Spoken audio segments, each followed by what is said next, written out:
चतुर आई, वहां ने ठाकुर जी से कही, लाला तेरे कान कहां हैं?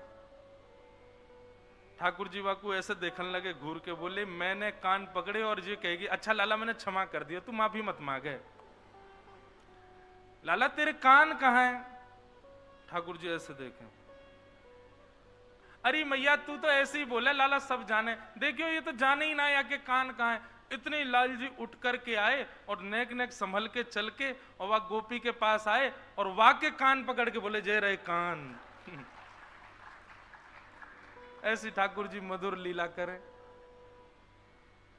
1 वर्ष के है गए, नंद भवन चारों ओर गोपियां बैठी रहती हैं, बस लाल जी के दर्शन के काजे, अब कहा लीला करेगो, अब कहा करेगो, अब कहा करेगो, ऐसे लीला ठाकुर जी की चल रही है।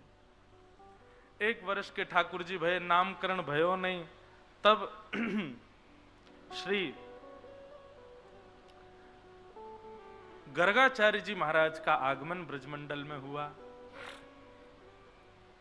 गर्गाचार्य जी महाराज से नंद बाबा ने निवेदन किया, बोले वैसे तो हमारे कुल पुरोहित सांडिल्य मुनि हैं, पर हम आपसे प्रार्थना करें आप लाला को नामकरण कर दो। गर्गाचार्य जी बोले, देखो हम हैं वसुदेव और देवकी के कुल पुरोहित, कहीं हमने आपके लाला को नामकरण कर दिया और कंस को, फिर उसके बाद उसका मूल भाव बताएंगे।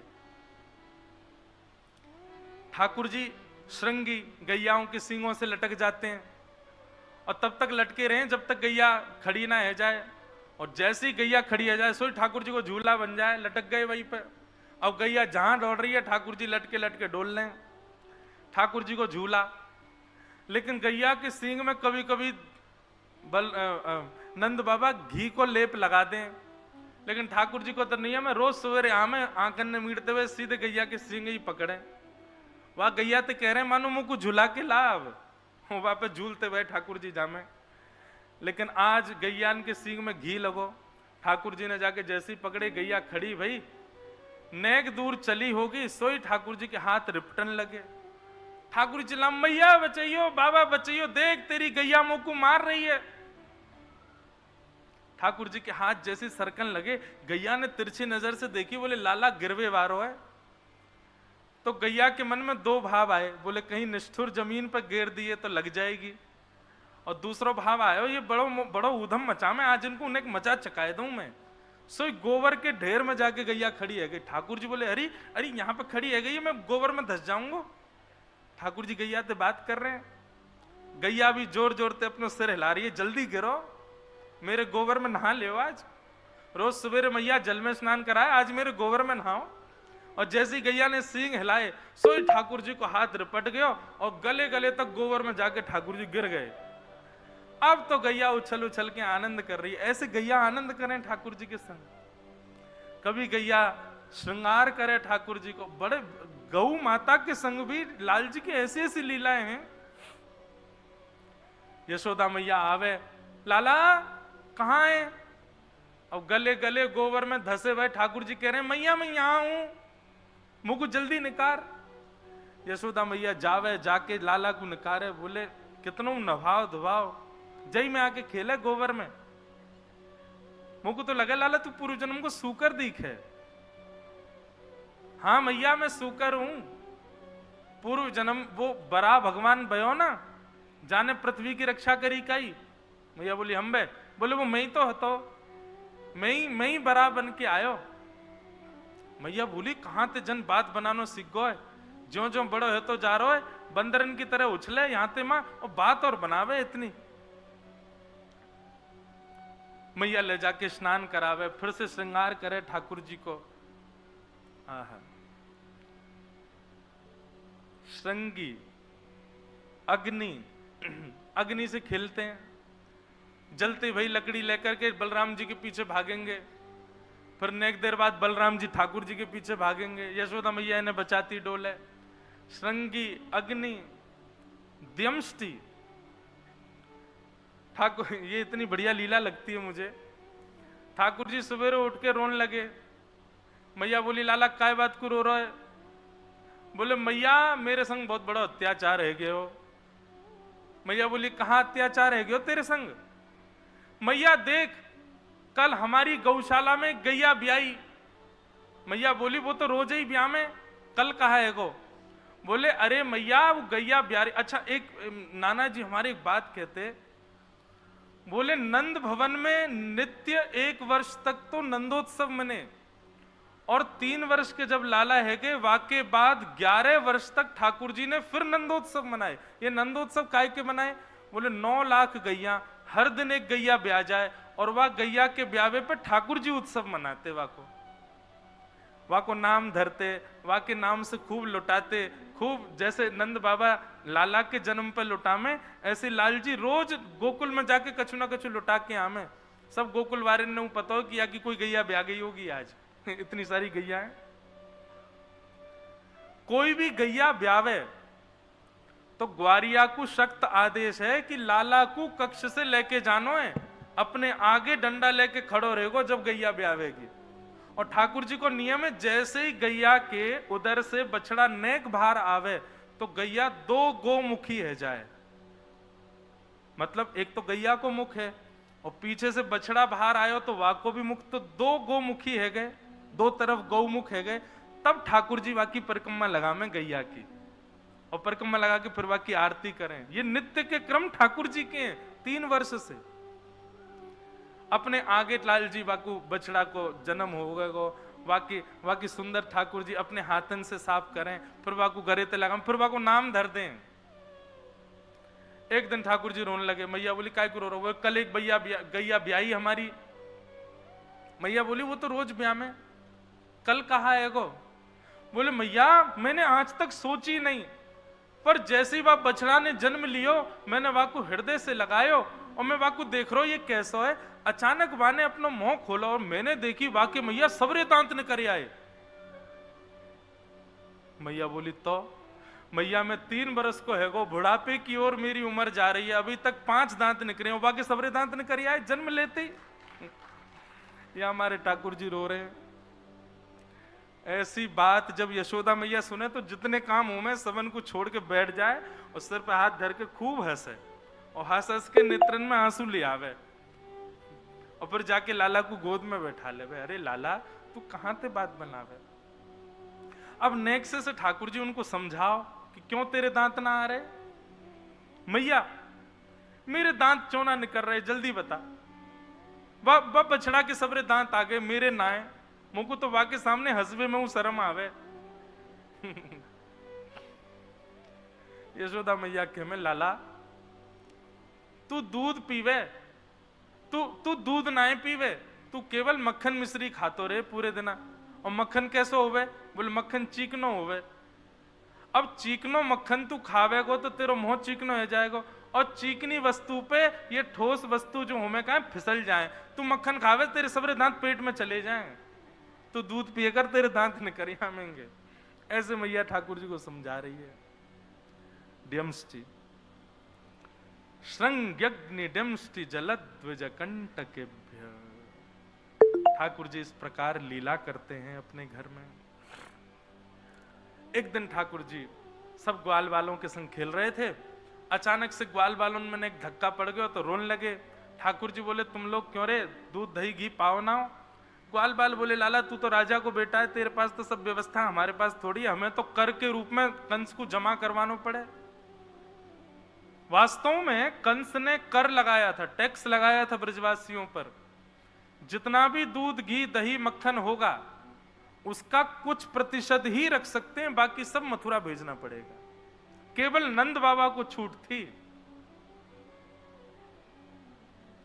लाला हमको तो इतना मिले कि एक समय में एक घर को सदस्य ही दूध घी दही आदि को सेवन कर सके।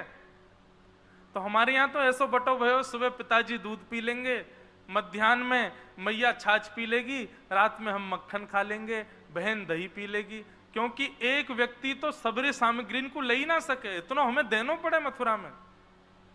ठाकुर जी को जब ये बात पता चली तो भगवान बोले अरे राम राम राम, ये क्या हो रहा है? सद वस्तु का असदव्य। ठाकुर जी बोले चोरी करो। बंधुओं, भगवान ने सबसे पहले चोरी करके सुख श्री यशोदा मैया को ही दिया। गोपियों के यहां ये चोरी करना क्या है? उनके मनस्थ का हरण करना, उनके मन को स्वयं में लगवाना। गोपियां भी कम नहीं है, ठाकुर जी पे आरोप लगाते रहते हैं सब। ये गोपियां भी नित्य प्रार्थना करती हैं श्याम सुंदर आवे, थोड़ी देर उनके साथ कछु आनंद करवे को अवसर मिले। लेकिन सबसे पहले ये माखन चोरी का सुख ठाकुर जी ने यशोदा मैया को प्रदान किया। ठाकुर जी सब ग्वाल बालन से बोले कल से चोरी करेंगे भैया, लेकिन सबसे पहले अपने घर में ही करके देख लें कैसे करनी है। आहा, सुबह उठते ही ठाकुर जी अपने नूपुरन को पकड़ करके, क्योंकि ठाकुर जी उठे और जैसे ही बिस्तर से नीचे पाम धरे, नूपुरन की आवाज यशोदा मैया को आ जाए, यशोदा मैया दौड़ के पहुंच जाए, बोले लाला उठ गए हो। लेकिन ठाकुर जी उठते ही आज अपने नूपुर पकड़े और नूपुर पकड़ करके ऐसे चल के जा रहे हैं जैसे कोई जानवर चार पामन से चले ना, ऐसे ठाकुर जी अपने पाम पकड़ के चल रहे हैं, कहीं मेरे नूपुर की आवाज नहीं आ जाए यशोदा मैया को। और चल करके ठाकुर जी पहुंच गए गौरस भंडार में, जहां पर दूध दही मक्खन सब धरो है। ठाकुर जी जाकर के एक मटुकिया से अब मक्खन लेकर के प्रेम से पान लगे। इतने में ही सामने के प्रतिबिंब में एक मणि लगी है, उस मणि में ठाकुर जी को अपना प्रतिबिंब दिख रहा है। ठाकुर जी बोले मैया बड़ी चतुर है, कहीं मैं चोरी करवे ना आ जाऊं तो पहले तो ही एक रक्षक छोड़ रखो है, यहां पे एक छोरा पहले तो ही बैठा रखो है कि वो नजर रखे कि कहीं मैंने चोरी तो ना कर ली। लेकिन जे है तो हमारी सी उम्र कोई न, एक बात करके ही देख लें कुछ बात बन जाए तो। ठाकुर जी बोले अरे लाला तू यहां कहा कर रहा है? अच्छा तो को मैया ने बैठा रखो है कि यहां कोई चोरी करवे आए तो वाकू तू पकड़ लियो। देख भैया मैं तो को जितना मक्खन खाऊंगा ना वहां में से नेक नेक तोकू भी दे दूंगा, तू मेरी शिकायत मत करियो मैया ते। अपने ही प्रतिबिंब से ठाकुर जी बात कर रहे हैं। शुकाचार्य जी वर्णन कर रहे हैं, परीक्षित ठाकुर जी की लीला को देख करके सबके बीच में ठाकुर जी लीला करें तो समझ आता है कि परब्रह्म अपनी लीला कर रहे हैं, पर ठाकुर जी ऐसे लीला में लीन हो गए कि एकांत में भी वे भूल जाते हैं कि वे परब्रह्म हैं। ठाकुर जी अपने प्रतिबिंब से ही बात कर रहे हैं और उतनी सहजता से जैसे आज के बालक हो। अच्छा तू रक्षा के काजे खड़ो है यहां पे, देख तू मेरी मैया से शिकायत मत करियो तो या माखन में से कच्चू हिस्सा में तो को खवाए दूंगो, मैया तो मत कहियो, चल तू भी खा ले और मैं भी खाऊंगो। और इतने में ही ठाकुर जी ने अपने हाथ में माखन लियो, तो सामने प्रतिबिंब में भी माखन दिख गयो। ठाकुर जी बोले अरे जे कोई रक्षक ना है, जे वो चोर है ये मोते पहले चोरी करवे आए हो यहाँ पे। अरे दारी के तेरी मैया ते जाके कहूंगा मैं, तू यहाँ रक्षा ना कर रहा, तू तो चोरी करवे आए हो यहाँ पे। लेकिन अचानक ठाकुर जी कहे मैं अच्छा यही के मारे तो मैं सबंत कह रहा हूं कि भैया अब हम चोरी करेंगे, कोई बात ना, मैं अपने घर में कर रहा हूं, तू मेरे घर में कर रहा हूं, कल मैं तेरे घर कर लूंगा, चल तू चोरी कर ले, कोई बात ना। यशोदा मैया को स्वर सुनाई दिया, बोले कि लाला कौन ते बात कर रहा है। यशोदा मैया जैसे ही गई जाकर के देखी तो ठाकुर जी अपने प्रतिबिंब से बात भी कर रहे हैं और मक्खन भी खा रहे हैं। लाला कन्हैया जी तू कहां कर रहा है, चोरी करे? अरे नहीं नहीं मैया मैं चोरी नहीं कर रहा। तो बोले फिर कहां कर रहा है? ठाकुर जी कहे मैया ये तेने मेरे हाथ में पद्मराग के कड़ूला पहना है ना, मैं धूप में जब जाऊं तो धूप के प्रकाश से मेरे हाथन में जलन है जाए। कल मधुमंगल ने मुंह को बताई, बोले लाला या हाथ की जलन को दूर करवे को एक ही उपाय है, तू मक्खन में अपना हाथ बोर लियो। मैया मैं तो मक्खन में अपना हाथ बोर के अपनी जलन दूर कर रहा हूं। मैया बोली अच्छा जलन दूर है गई तेरी? हाँ मैया बड़ी स्वाद पड़ रही है, बड़ा सुख मिल रहा है, मन तो कर रहा है कि पूरा ही डूब जाऊं या मैं मक्खन में, ऐसा ऐसा आनंद दे रहा है। अच्छा लाला जे बता हाथ में जलन है रही तो तेने हाथ बोर लियो, ये तेरे मुंह पे कैसे लग रहा हो मक्खन?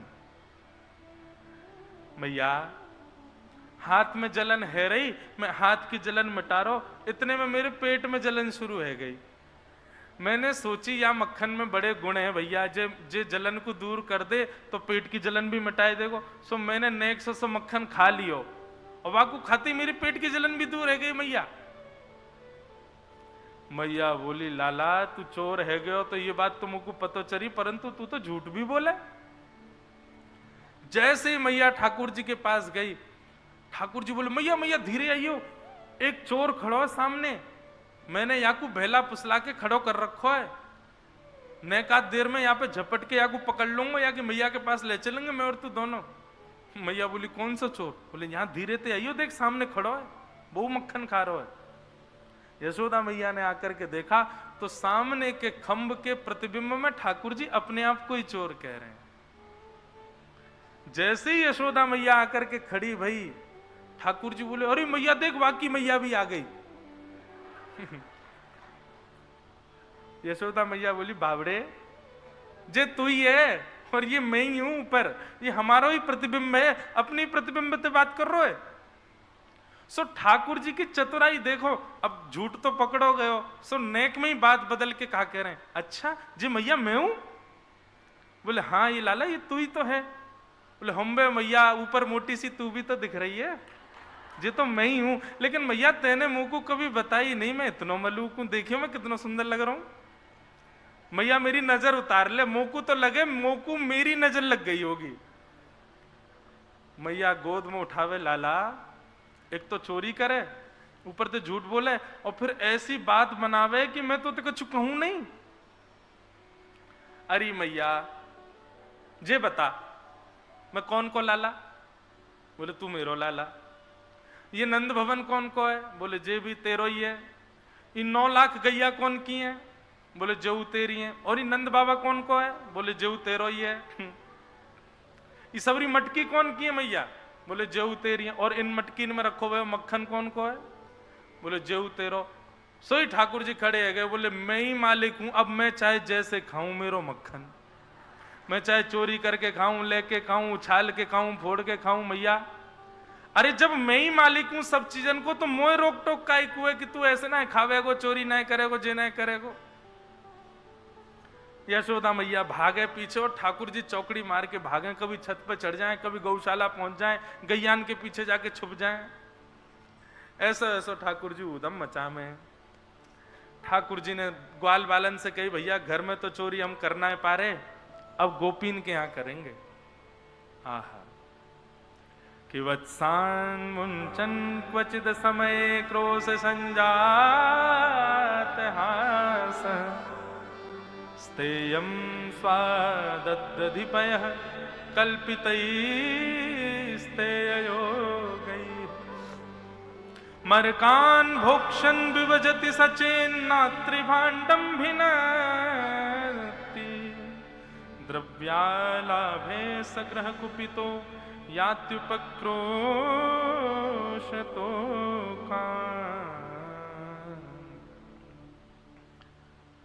ठाकुर जी चोरी करते हैं, परंतु बंधुओं यहां भाव ऐसा है कि ठाकुर जी चोरी करते हैं 5% और ढिंडोरा पीटा जाता है 95%। मतलब ठाकुर जी क्रिया तो करते हैं नेक, लेकिन बता दिया जाता है बहुत। और वो क्यों किया जाता है? अब चोरी भैया एक गोपी के यहां, लेकिन शिकायत करवे पूरा मोहल्ला आवे, काहे को? वह गोपी के चक्कर में हमको भी दर्शन है जाएंगे लाल जी के। ऐसी गोपीन की भाव, ऐसी गोपीन की मनस्थिति है। गोपियां कह रही हैं, बोले मैया अपने लाला को समझाए लो।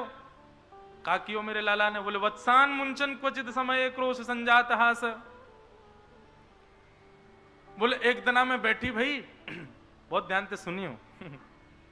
एक दिना में बैठी भाई, तुम्हारो लाला आयो और तुम्हारो लाला आके मुझसे बोलो, बोले अरे भाभी जी तुम्हारे घर से मीठी मीठी दही की सुगंधी आ रही है। मैं मैया दही की मटकी के ऊपर मूढ़ो धर के बैठी, कहीं चोरी ना कर ले जाए। मूढ़ो समझते हैं? अब हमारे यहां तो मूढ़ा ही बोलते हैं। बैठने वाला, अंदर से पोला होता है, छोटे छोटे होते हैं। मैया मैं मटकी के ऊपर मूड़ो धर के बैठी कि कहीं लाला चोरी नहीं कर ले। मैंने नेक दूध को मीठो दही बनायो, सोई आ गयो। बोले भाभी जी ऐसा लग रहा हो मीठो दही है तुम्हारे घर पे। मैंने कि लाला यदि तेने ढूंढ के दिखाई दियो तो दही तेरो। अब मैंने सोची मैं तो ऊपर ही बैठी हूं, मेरे नीचे तो कैसे ले जाएगो। सोई तुम्हारो लाला बोलो भाभी जी 5 मिनट को समय दे दे, नहीं दही अपने नाम कर लियो तो मैं हूं नंद को छोरा नहीं। मैंने कि हाँ जा जा लगी लाला तेरी और मेरी, जा तू दही अपने नाम करके दिखा। सोई मैया तुम्हारो लाला गयो और पीछे की हमारी गौशाला में जाके गैयान के सबरे बछड़ा बछियान को खोल के भाज गयो। अब सबरे बछड़ा बछिया गैयान को दूध पीने लगे। इतने में ही मेरे बालकन ने हल्ला मचा, अरे मैया जल्दी देख गौशाला में सबरो दूध बछड़ा बछिया पी रहे हैं। जैसे ही मुंह को पतो चली बछड़ा बछिया खुल गए, सोई में उठ के भाग गई। सोई तुम्हारो लाला पीछे के द्वार पे आयो, मूड़ा उठा करके दही लेके गोद में बैठ गए हो। बोले मैंने पहले ही कही दही अपने नाम कर लूंगो। बोले ऐसा है तुम्हारो लाला, वत्सान मुंचन क्वचित समय, बछड़ान को बछियान को खोल के भाग जाए क्वचित समय, कोई भी समय पे। क्रोश संजात हास, तुम्हारो लाला चोरी करे। मैया बोली काय की चोरी करे। बोले दधी पयह, दही की मक्खन की, पयह यानी दूध की। श्री कुम्मनदास जी महाराज ठाकुर जी की दूध चोरी लीला पर एक पद गाते हैं। माखन चोरी, दही चोरी, घी चोरी, पर श्री कुम्मनदास जी कहते हैं इसको कहते हैं फूटकार लीला। कहा कौन सी लीला? फूटकार लीला। फूटकार को मतलब क्या रे? इसको कहते हैं फूट। फूटकार लीला।